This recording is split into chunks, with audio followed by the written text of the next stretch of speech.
क्या आपने कभी किसी भक्त के बारे में सुना है जिसने भगवान के लिए राजा, महल, यहाँ तक कि अपने वस्त्र को भी त्याग दिए? आज जानिए महादेव की मीरा, अक्का महादेवी की कहानी। कहा जाता है कि बचपन से ही महादेवी अक्का भगवान शिव के मल्लिका स्वरूप को अपना सर्वस्व मानती थी।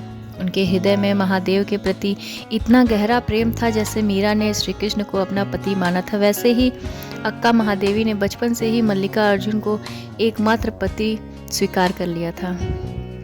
जब वो बड़ी हुई तो उनका विवाह एक राजा से कर दिया, लेकिन अक्का महादेवी का मन कभी भी गृहस्थ जीवन में नहीं लगा। राजा इस बात से बहुत क्रोधित रहता था कि उसकी पत्नी किसी और के प्रति इतनी समर्पित है।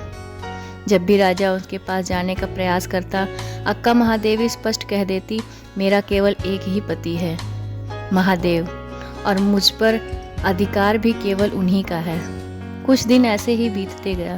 एक दिन राजा क्रोध में आ गया और अक्का महादेवी का अपमान करते हुए बोला, अगर तुम मेरी नहीं हुई तो सारे सुख साधन जिन तुम भोग कर रही हो, ये सब मेरा है, सबका त्याग कर दो।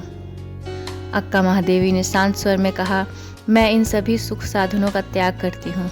उन्होंने अपने आभूषण उतार कर रख दिए। तब राजा ने कहा, ये वस्त्र भी मेरे हैं। यह सुनते ही अक्का महादेवी ने वस्त्र का भी त्याग कर दिया, अपने केशों से स्वयं को ढक लिया और वहां से निकल पड़ी।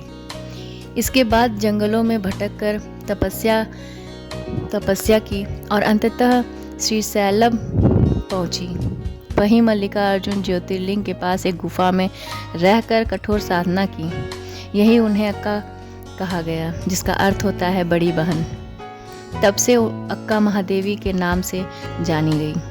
कहा जाता है कि उसी गुफा में भगवान शिव ने उन्हें साक्षात दर्शन दिए और अंत में उनकी आत्मा परमात्मा में विलीन हो गई।